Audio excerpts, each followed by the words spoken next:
The airplane hummed softly as it soared through the sky, cruising at 35,000 feet above the ground. The cabin was filled with the usual sounds of air travel, gentle chatter, the rustling of magazines, and the occasional click of seatbelt buckles being adjusted. Passengers settled into their routines. Some read books, others watched movies on their screens, and a few dozed off, lulled by the rhythmic vibrations of the engines. Among the travelers was Marcus Johnson, a bright-eyed 17-year-old who couldn't help but feel a mix of excitement and nervousness. It was his first time flying alone, and he had been looking forward to this trip for weeks. Marcus was heading to New York to visit his grandmother, a woman he adored. She lived in a cozy apartment in Brooklyn, where she often baked cookies and told stories about her childhood. Marcus loved those visits because they made him feel connected to his roots. Marcus sat by the window clutching a small backpack that held his favorite book, a notebook, and a pair of headphones. He glanced out the window occasionally, marveling at the endless expanse of white clouds below. For a moment he felt like he was floating in a dream. But soon, his thoughts drifted back to reality, and he reminded himself to stay focused. His mom had given him strict instructions before he left. Stay polite, keep your head down, and don't draw attention to yourself. Sitting next to Marcus was an elderly woman with kind eyes and silver hair tied neatly in a bun. She wore a soft cardigan and spent most of the flight knitting what looked like a scarf. Every now and then, she would glance at Marcus and smile warmly, making him feel a little less alone. Across the aisle, a man in a crisp business suit tapped away on his laptop, his face illuminated by the glow of the screen. He seemed completely absorbed in his work, oblivious to the world around him. Further back in the plane, near the rear of the cabin, sat Chuck Norris. Yes, the Chuck Norris, the legendary martial artist, actor, and cultural icon. These days he kept a low profile, preferring quiet moments to the spotlight. On this particular day, he was returning home after attending a charity event. Dressed casually in jeans and a plain shirt, he blended in with the other passengers. No one paid much attention to him, which suited him just fine. He leaned back in his seat, engrossed in a novel, occasionally sipping from a bottle of water. For the first hour of the flight, everything seemed perfectly normal. The pilot's voice came over the intercom, announcing that they were cruising smoothly and would arrive on schedule. Outside, the sun shone brightly, casting golden rays across the wings of the plane. Inside, the mood was calm and relaxed. People laughed quietly, shared snacks, or simply enjoyed the peaceful solitude of the journey. But then something changed. A sudden jolt of turbulence shook the aircraft, causing drinks to spill and heads to snap up in alarm. For a brief moment, the plane dipped slightly and a collective gasp rippled through the cabin. Some passengers grabbed onto their armrests while others exchanged nervous glances. Marcus instinctively reached for the seatbelt buckle, ensuring it was securely fastened. The elderly woman beside him paused her knitting and closed her eyes, murmuring a quick prayer under her breath. As quickly as it began, the turbulence subsided and the plane steadied itself once more. The pilot reassured everyone over the intercom, explaining that it was just a patch of rough air and nothing to worry about. Slowly, the cabin returned to its previous state of calm. Conversations resumed, and people went back to their activities. However, not everyone relaxed so easily. 2 rows ahead of Marcus, a burly man shifted uncomfortably in his seat. His name was Rick, and he had been visibly irritated since boarding the plane. From the moment he squeezed past other passengers to reach his seat, he had muttered complaints under his breath about delays, cramped spaces, and people taking too long. Now, after the turbulence, he seemed even more agitated. Rick glanced around the cabin, his eyes narrowing as if searching for someone to blame. When his gaze landed on Marcus, who happened to look up at that exact moment, something inside Rick snapped. At first it was subtle, a low grumble, almost inaudible. But then, louder and clearer, Rick muttered a racial slur, barely disguising his disdain. Marcus froze, unsure of what to do. Had he heard correctly?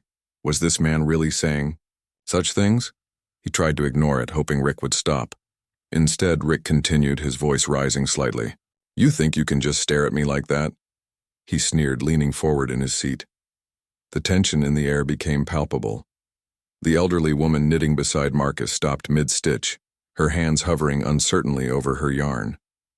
Across the aisle, the businessman paused typing, glancing up to see what was happening. Other passengers nearby exchanged uneasy looks, sensing that something was wrong.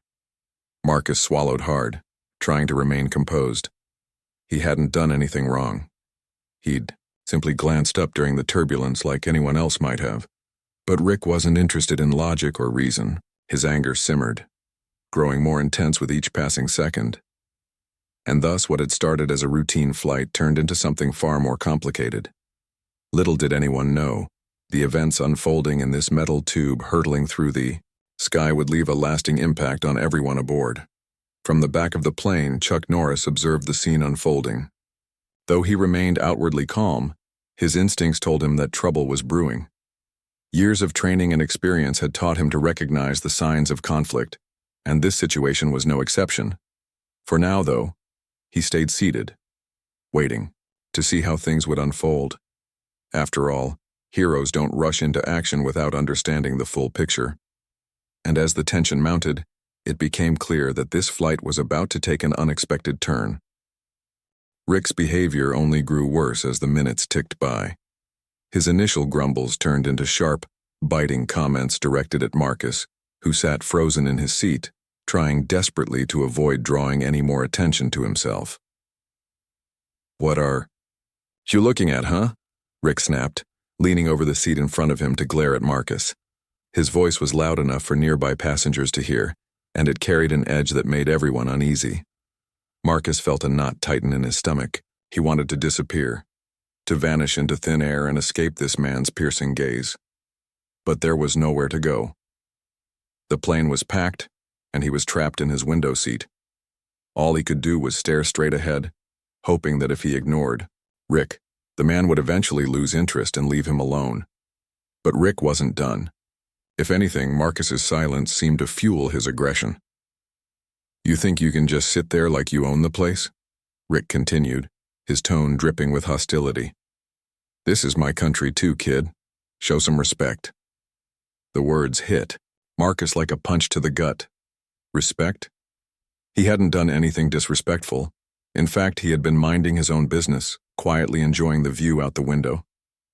Yet here was this man, accusing him of something he hadn't even thought about doing. It didn't make sense, but Marcus knew better than to argue. Arguing would only escalate things, and he didn't want to cause a scene. Across the aisle, the businessman typing on his laptop paused again, his fingers hovering over the keys. He glanced nervously between Rick and Marcus, unsure of what to do. The elderly woman knitting beside Marcus stopped altogether, her hands trembling slightly as she clutched her needles. She opened her mouth as if to say something, but no words came out. Instead, she looked down at her lap, avoiding eye contact with anyone. Other passengers began to notice the commotion. A mother seated a few rows behind Rick shushed her children, pulling them closer to her as though shielding them from the rising tension. A young couple exchanged worried glances, whispering to each other about whether they should intervene. One passenger near the front of the cabin pressed the call button for the flight attendants, hoping someone official would step in before the situation spiraled out of control.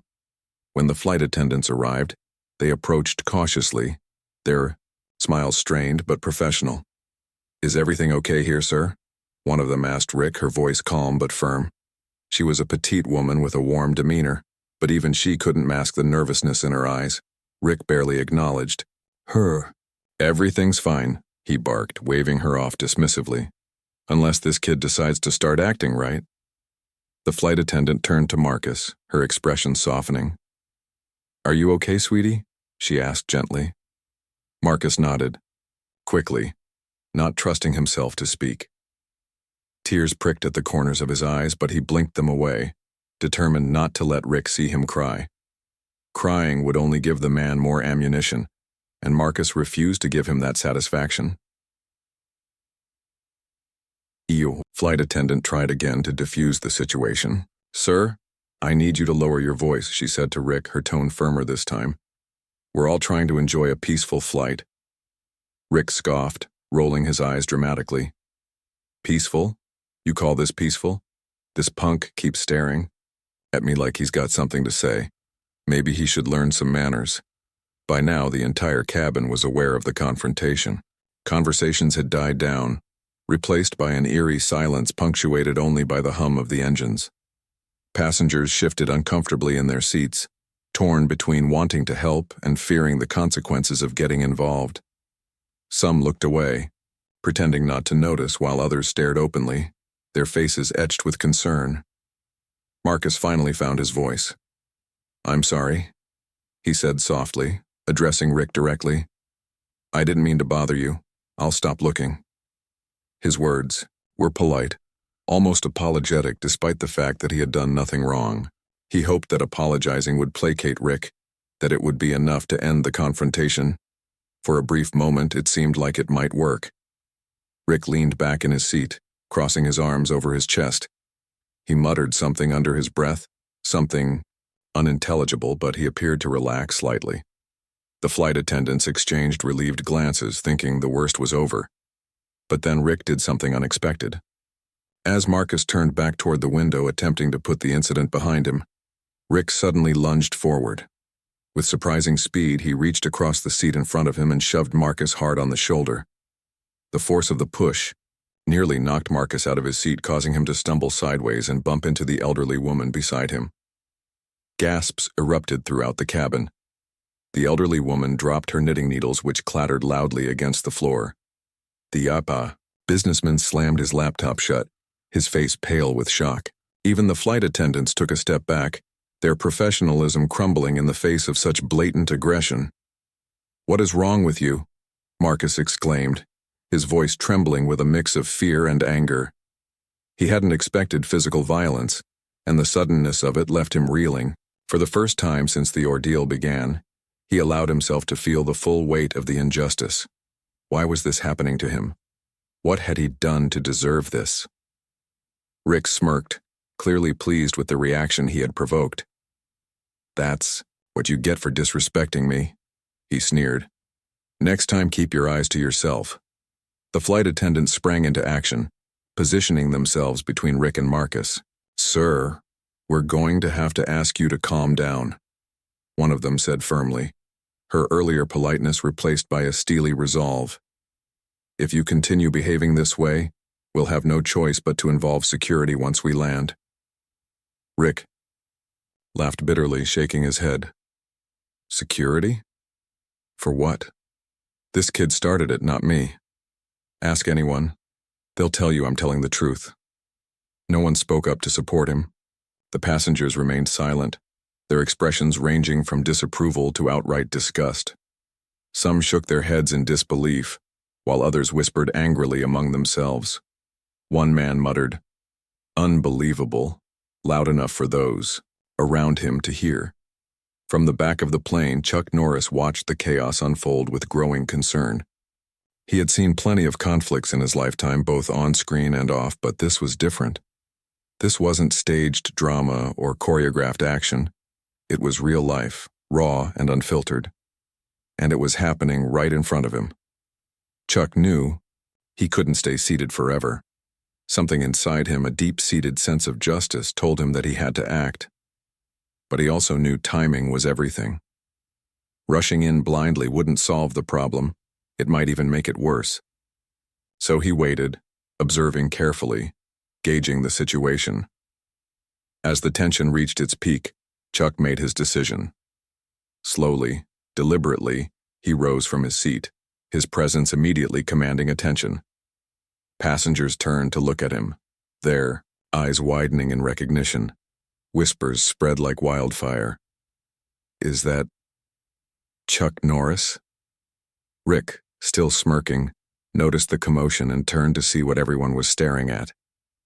When he saw Chuck approaching, his smirk faltered slightly, though he tried to play it cool. "What do you want, old man?" he sneered, though there was a hint of uncertainty in his voice. Chuck stopped a few feet away, his posture relaxed but undeniably powerful. He locked eyes with Rick, his gaze steady and unwavering. "I want you to stop," he said simply, his voice carrying a quiet authority that silenced the entire cabin. For a moment, no one moved. No one breathed. The standoff had begun. The tension in the cabin was thick enough to cut with a knife. Every passenger held their breath, watching as Chuck Norris stood between Marcus and Rick, his presence radiating calm authority. Rick, still smirking but noticeably unsettled, shifted, uncomfortably in his seat. He had expected an easy target in Marcus, a quiet teenager who wouldn't fight back. And now here was someone entirely different, a man whose reputation for strength and integrity preceded him. "What do you want?" "Old man," Rick repeated, trying to sound dismissive, but his voice wavered slightly, betraying his unease. He glanced around the cabin, searching for support from the other passengers, but found none. Instead, he saw dozens of eyes fixed on him, filled with disapproval or outright disgust. The whispers about Chuck Norris's identity had spread quickly, and many people couldn't help but feel a sense of hope rising within them. Could this legendary figure really step in and put an end to the chaos? Chuck didn't respond immediately. He took a moment to assess Rick fully, his piercing gaze never leaving the man's face. When he finally spoke, his words were measured and deliberate. "I want you to stop," he said again, his deep voice resonating through the otherwise silent cabin. "You've already caused enough trouble."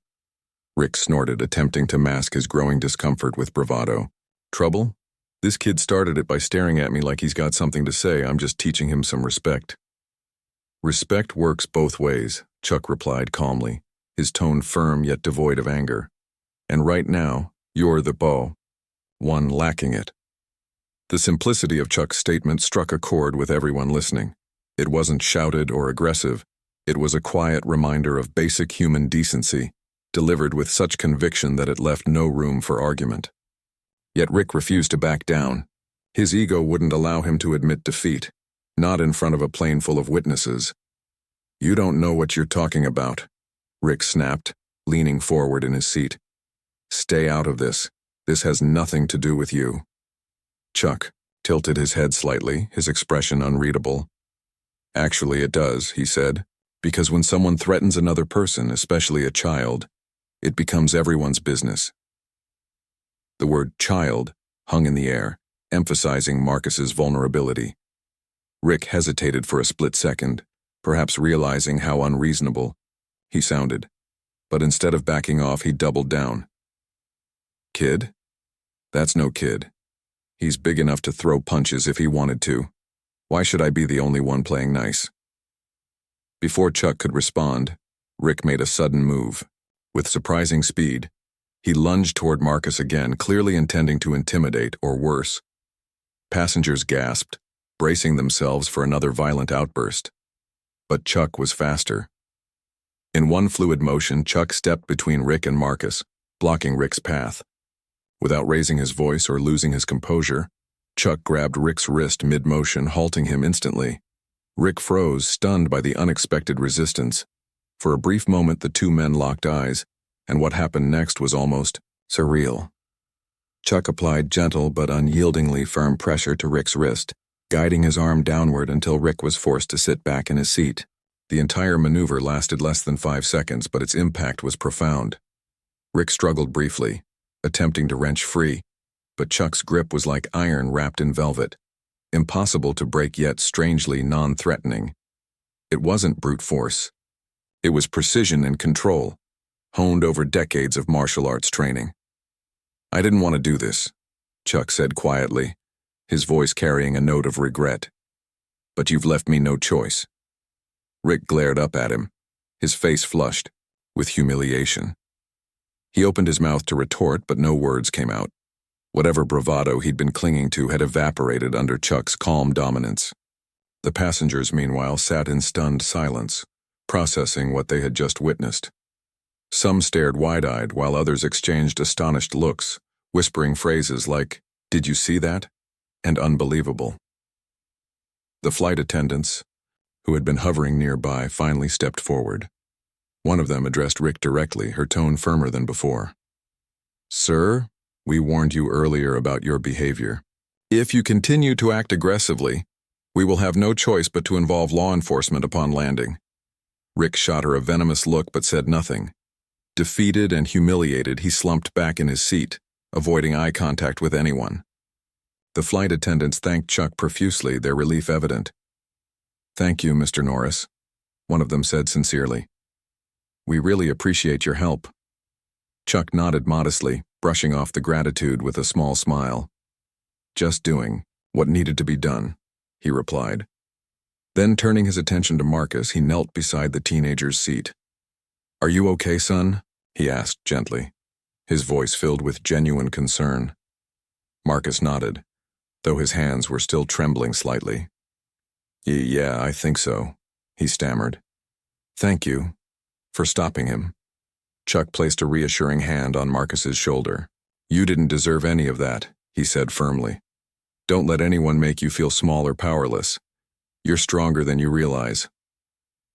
Marcus managed a weak smile, feeling a flicker of confidence return. Despite everything that had happened, he couldn't help but feel a strange sense of awe. Here was Chuck Norris, not just a celebrity, but a real-life hero who had stepped in when it mattered most. As Chuck stood up and returned to his seat near the rear of the plane, the mood in the cabin began to shift. The initial shock gave way to murmurs of admiration and gratitude. Passengers who had remained silent during the confrontation now felt emboldened to speak up. A woman seated near Rick leaned over and whispered sharply, "You should be ashamed of yourself." Others nodded in agreement, their earlier fear replaced by a collective sense of solidarity. For Rick, the rest of the flight was miserable. He kept his head down, refusing to meet anyone's gaze. Occasionally he muttered under his breath, but his words went ignored. Even the flight attendants avoided interacting with him unless absolutely necessary, treating him with cold professionalism. Meanwhile, Marcus tried to regain his composure. The elderly woman beside him offered him a tissue, patting his hand reassuringly. "You handled that beautifully," she said softly. "Don't let him ruin your day." Marcus nodded, appreciating her kindness. Though the adrenaline coursing through his veins made it hard to relax, he focused on the positives. He thought about Chuck's words about being stronger than he realized, and found comfort in them. Maybe this experience would teach him something valuable, even if it had been terrifying. As the plane continued its journey, the atmosphere gradually returned to normal. Conversations resumed, albeit more subdued than before. Some passengers approached Chuck to thank him personally, while others simply smiled at him from afar. Chuck accepted their gratitude graciously, maintaining his humble demeanor throughout. By the time the pilot announced their descent into New York, the incident felt like a distant memory for most, but not for Marcus. For him, it was a defining moment, one that would stay with him long after the flight ended. And as the plane touched down safely on the runway, he realized something important. Sometimes heroes aren't just characters in movies. Sometimes they walk among us, ready to stand up when the world needs them most. As the plane taxied toward the gate, the energy in the cabin shifted once again. The confrontation between Rick and Chuck had left an indelible mark on everyone aboard, but now that it was over, passengers began to process what they had witnessed. For many, the experience felt surreal, a mix of disbelief, admiration, and lingering unease. It wasn't every day you saw a real-life legend step in to protect someone from bullying, especially at 35,000 feet in the air. Chuck Norris returned to his seat near the rear of the plane, settling back with quiet dignity. He didn't seek attention or applause. Instead, he resumed reading his book as if nothing unusual had happened. But the other passengers couldn't stop glancing at him, their expressions a blend of awe and gratitude. A middle-aged man seated across the aisle leaned over and whispered, "Thank you, Mr. Norris, you really made a difference today." Chuck smiled faintly, nodding without looking up from his page. His humility only deepened the respect people felt for him. Meanwhile, Marcus sat quietly by the window trying to steady his breathing. The adrenaline rush from earlier had faded, leaving behind a strange mix of emotions, relief, embarrassment, and even pride. He replayed the events in his mind, marveling at how quickly everything had unfolded. One moment, he'd been frozen with fear, unsure of what to do.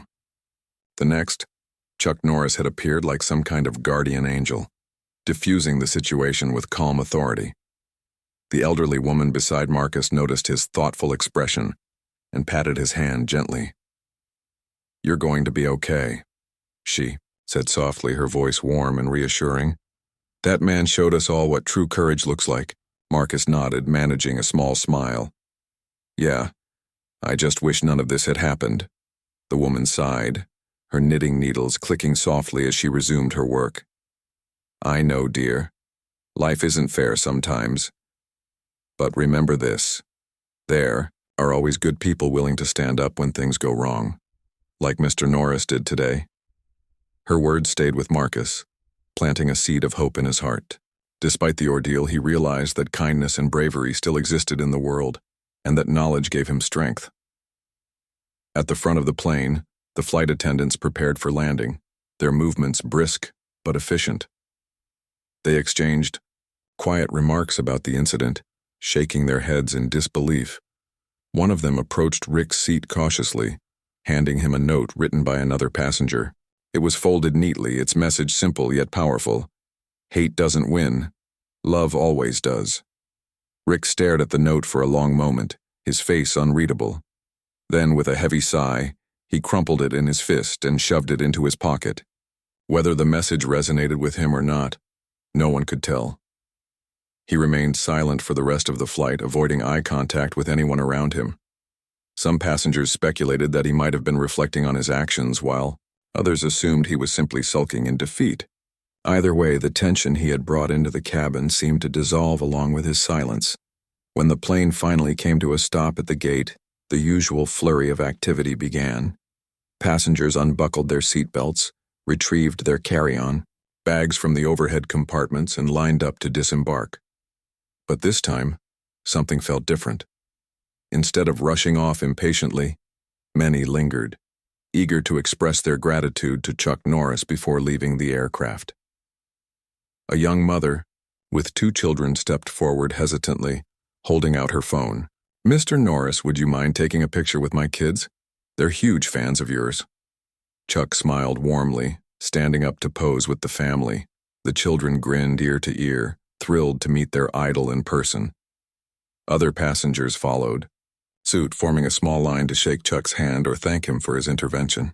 Each interaction was brief but meaningful, reinforcing the idea that heroes aren't defined by fame or fortune, but by their willingness to help others. Amidst the crowd, Marcus found himself lingering too. He wanted to say something more to Chuck to properly convey how much his actions meant.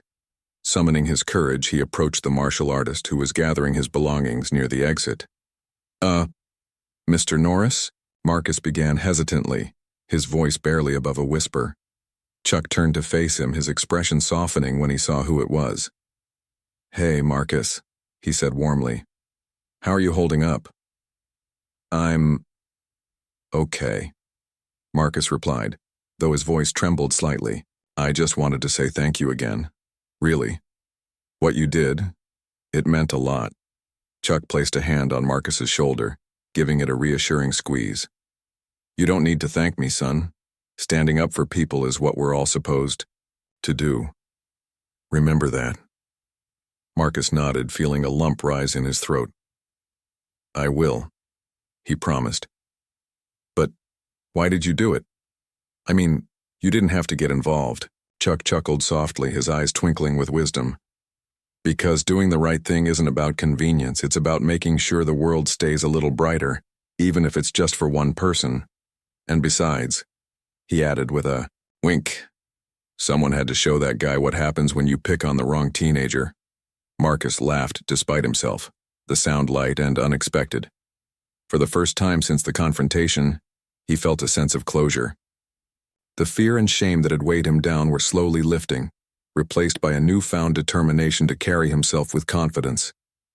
As the last of the passengers filed off the plane, Marcus paused at the doorway, turning to look back at Chuck one final time. The martial artist gave him a subtle nod as if to say, "You've got this." With that, Marcus stepped onto the jet bridge, ready to face whatever challenges lay ahead. Outside the terminal, reporters and camera crews waited eagerly, alerted by social media posts about the mid-flight drama. Passengers exiting the plane were greeted with questions. What happened on board? Did Chuck Norris really intervene? Was anyone hurt?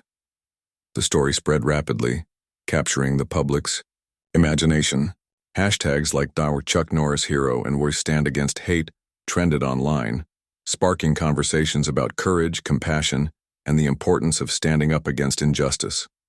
For Marcus, the attention was overwhelming, but also validating. Strangers approached him at baggage claim, offering words of encouragement and support. One woman handed him a handwritten note that read, "Keep shining your light. The world needs more people like you." Another man simply clapped him on the back, saying, "You handled yourself with grace, don't forget that."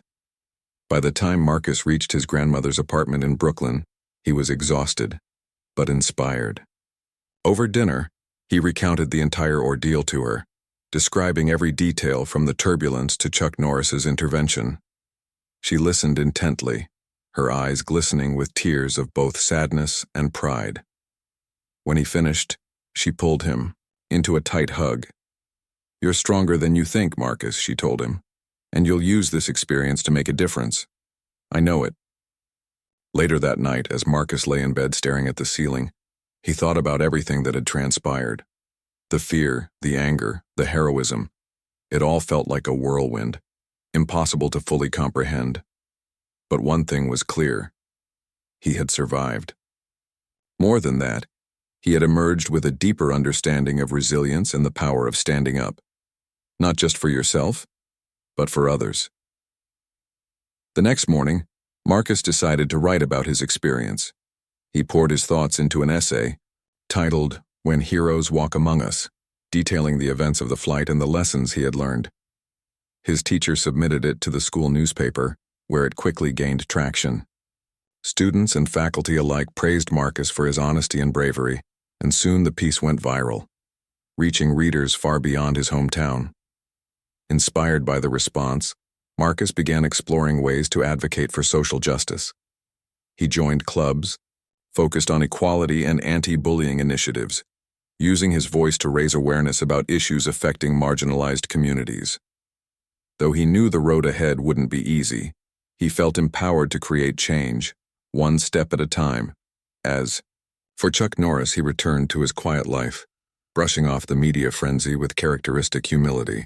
He declined interviews and avoided the spotlight, preferring to let his actions speak for themselves. But those who had been on the flight never forgot the impact he had made.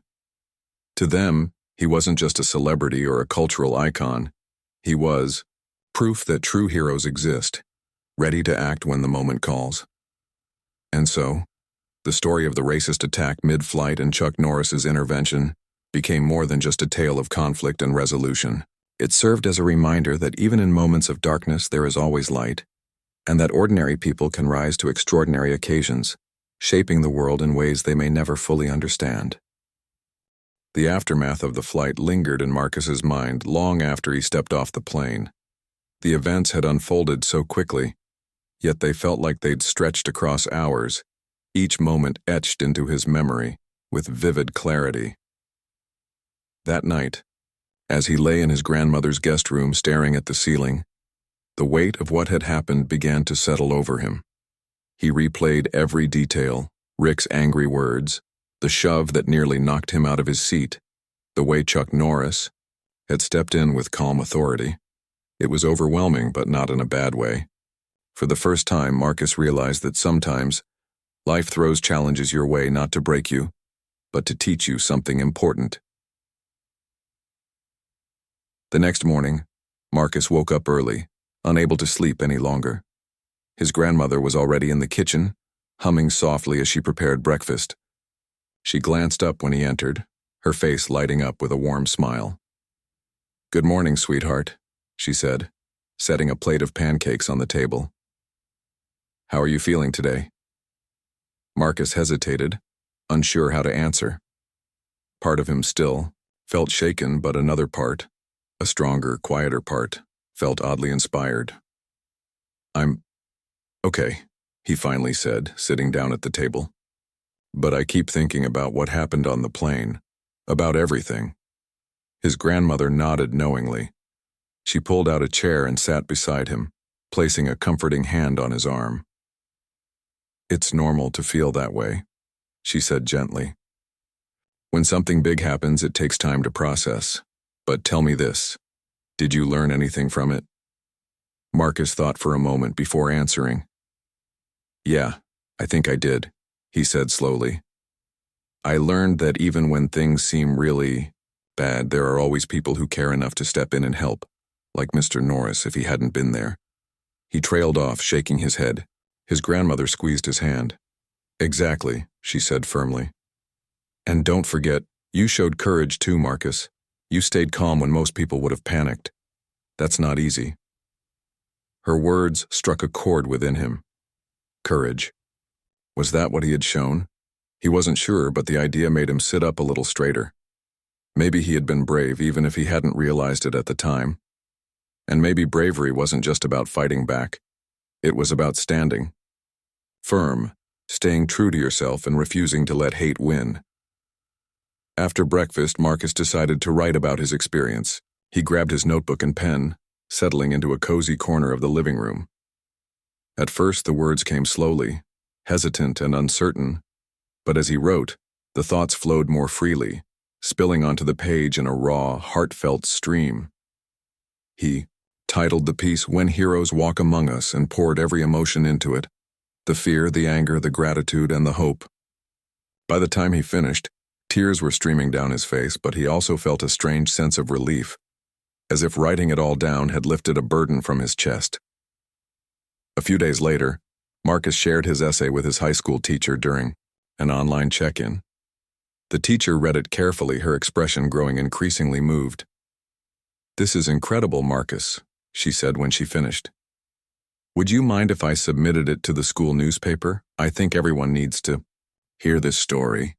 Marcus hesitated, suddenly nervous about sharing such a personal account with the world. But then he remembered Chuck's words. "Don't let anyone make you feel small or powerless." Taking a deep breath, he nodded. "Okay," he said quietly. "If you think it'll help, then yes." The response was overwhelming. When the essay appeared in the school newspaper, it resonated deeply with students and teachers alike. Many praised Marcus for his honesty and vulnerability, while others expressed admiration for his resilience. One classmate approached him in the hallway, her eyes shining. "I read your essay," she said. "It made me realize how important it is to stand up for each other. Thank you for sharing it." Inspired by the positive feedback, Marcus decided to take his advocacy further. He joined the school's diversity club, which focused on promoting inclusivity and addressing issues of prejudice. At first, he felt out of place, unsure of how to contribute. But as he attended meetings and participated in discussions, he found his voice growing stronger. He started speaking up in class about social justice topics, encouraging his peers to challenge stereotypes and support one another. Slowly but surely, he began making a difference, not in grand, sweeping ways, but in small, meaningful actions that added up over time. Meanwhile, the story of the mid-flight confrontation continued to spread beyond the school. Local news outlets picked it up, interviewing passengers who had been on the plane. Social media buzzed with hashtags like "Stand Against Hate" and "Real Life Heroes," sparking conversations about racism, bystander intervention, and the importance of standing up for what's right. People shared their own stories of facing discrimination and finding allies, creating a ripple effect of awareness and solidarity. Chuck Norris, however, remained characteristically humble. When reporters reached out to him for comments, he politely declined, saying only that he had done what anyone else would have done. Yet his actions spoke louder than any interview ever could. Passengers who had witnessed the incident described him as calm, composed, and utterly fearless. "He didn't yell or threaten," one woman recalled. "He just stood there, radiating strength and kindness. It was amazing." For Rick, the consequences of his behavior were less uplifting. Upon landing, airport security detained him for questioning, reviewing statements from witnesses and reviewing footage from the plane's surveillance cameras. Though no charges were filed due to lack of evidence of criminal intent, the airline banned him from future flights, citing his disruptive and aggressive conduct. News of his banishment spread quickly, serving as a cautionary tale about the dangers of unchecked prejudice. Back in Brooklyn, Marcus's grandmother watched proudly as her grandson embraced his newfound role as an advocate. She often reminded him that change doesn't happen overnight. It's built through persistence, patience, and countless small acts of courage.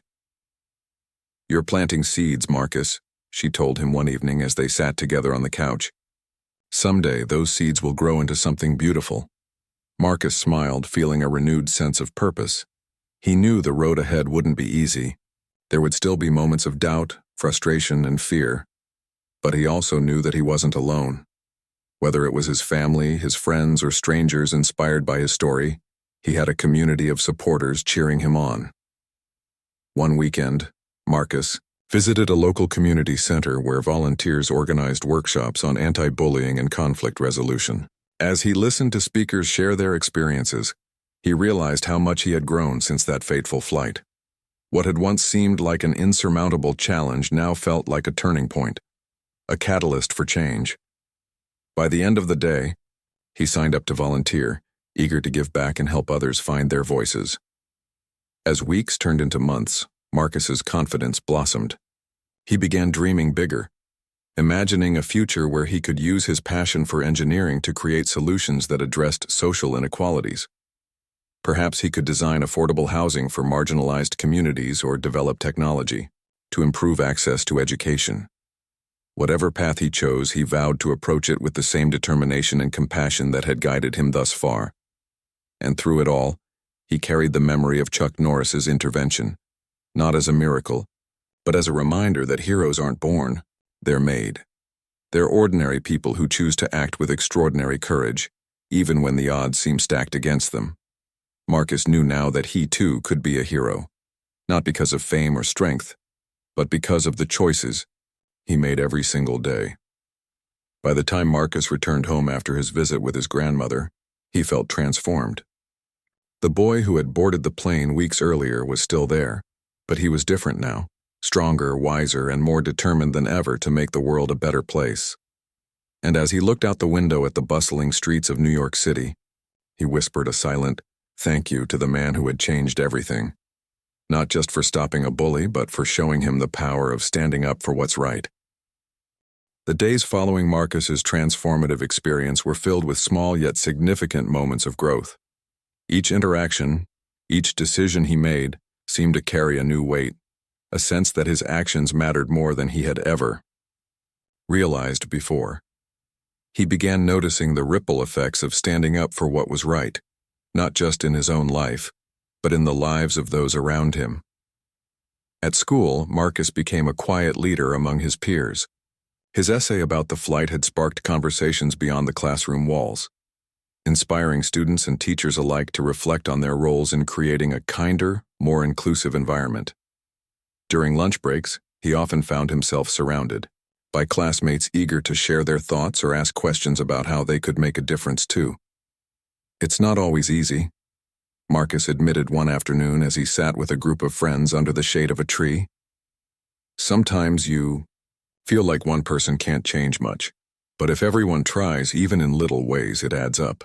His words resonated deeply with his friends, many of whom started taking steps to challenge stereotypes and support others. One girl organized a clothing drive for families in need, while another boy began tutoring younger students struggling with math. Even the smallest acts, like sitting with someone who looked lonely at lunch or speaking up when jokes crossed the line, became part of their daily routines. Marcus watched with pride as these efforts created a stronger sense of community within the school. Outside of school, Marcus continued volunteering at the local community center, where workshops on anti-bullying and social justice brought together people from all walks of life. At first, he felt out of place among adults who seemed so confident and experienced, but over time, he realized that everyone there shared a common goal: to create a world where kindness triumphed over cruelty. The volunteers welcomed him warmly, encouraging him to share his story whenever opportunities arose. One evening, During a panel discussion on overcoming adversity, Marcus stood nervously behind the podium, gripping the edges tightly. The room was packed with attendees ranging from teenagers to grandparents. As he scanned the crowd, he spotted his grandmother seated near the front, her eyes shining with encouragement. Taking a deep breath, he began to speak. "I used to think heroes only existed in movies," he said, his voice steady despite his nerves. "But I learned differently one day thousands of feet above the ground. A man named Chuck Norris taught me that being a hero isn't about having superpowers or fame. It's about choosing to do the right thing, even when it's hard." He went on to describe the events of the flight, emphasizing not just the confrontation itself, but the lessons he had taken away from it. By the time he finished, the audience erupted into applause, some even rising to their feet. Afterward, several attendees approached him to thank him for sharing his story. One woman, tears streaming down her face, hugged him tightly. "Your courage gives us hope," she whispered. "Thank you." As word of Marcus's advocacy spread, invitations began pouring in, from schools, churches, and organizations eager to hear his message. Though public speaking initially terrified him, Marcus gradually grew more comfortable sharing his journey. He discovered that his vulnerability connected with audiences in powerful ways, reminding them that no one is immune to fear or hardship, but that doesn't mean we should give up. Meanwhile, the legacy of Chuck Norris's intervention extended far beyond the plane. Passengers who had witnessed the incident continued to talk about it long after the flight ended, recounting the moment when a legendary figure stepped in to protect a teenager from harm. For many, it served as a reminder that true heroism transcends age, fame, or circumstance. It's about recognizing injustice and acting with integrity, regardless of the risks involved. Chuck himself remained humble, avoiding the media spotlight, and continuing his quiet life of philanthropy and reflection. Yet his actions inspired countless others to follow his example. Stories emerged online of people intervening in similar situations, whether on buses, in grocery stores, or at work, citing Chuck's calm authority as motivation. Social media lit up with posts celebrating everyday acts of bravery, accompanied by hashtags like the Be Like Chuck and Everyday Heroes. For Rick, the aftermath of the flight proved isolating. Banned from flying with the airline and publicly shamed for his behavior, he struggled to rebuild his reputation. Friends distanced themselves, unwilling to associate with someone labeled a bully. Over time, however, rumors surfaced that Rick might be attempting to change. Some claimed he attended anger management classes, while others reported seeing him volunteer at a homeless shelter. Whether these stories were true or mere speculation, they highlighted an important truth. Redemption is possible, even for those who stray far from the path of decency. Back in Brooklyn, Marcus's grandmother marveled at the transformation she saw in her grandson. "You've grown so much since that trip," she told him one evening as they sipped hot cocoa together. "I'm proud of the man you're becoming." Marcus smiled, feeling a warmth spread through his chest. "Thanks, Grandma," he said, softly. "But I couldn't have done it without you, and without Mr. Norris. They both showed me that courage isn't about being fearless. It's about doing what's right, even when you're scared." As the months passed, Marcus's dreams expanded. He decided to pursue a degree in engineering, envisioning a future where he could design solutions to address social inequalities. Perhaps he'd create affordable housing systems powered by renewable energy, or develop apps connecting underserved communities with vital resources. Whatever he chose, he vowed to approach it with the same determination and compassion that had guided him thus far. On his final day of high school, Marcus stood before his graduating class, delivering a heartfelt speech that echoed the themes of resilience and hope he had embraced since the flight. "Life will throw challenges your way," he told his fellow graduates. "There will be moments when you feel powerless, when the odds seem stacked against you. But remember this: every choice you make matters. Every act of kindness, every stand against injustice, it all adds up. Together we can build a better world." As the audience erupted into applause, Marcus glanced toward the back of the auditorium, half expecting to see Chuck Norris standing there, nodding approvingly. Though the martial artist wasn't physically present, Marcus felt his influence nonetheless. A quiet reminder that heroes walk among us, ready to inspire and guide when we need them most. Years later, as Marcus embarked on his career and continued advocating for social justice, he often reflected on the flight that had changed everything. It wasn't just the confrontation or Chuck's intervention that stayed with him. It was the realization that ordinary people possess extraordinary potential. Heroes aren't defined by capes or titles. They're defined by their willingness to act when the moment calls. And so, whether designing innovative solutions to tackle global challenges or simply lending a hand to someone in need, Marcus carried the lessons of that fateful flight with him always. In a world often clouded by uncertainty, he chose to shine brightly, a beacon of hope, courage, and unwavering belief in the power of doing good.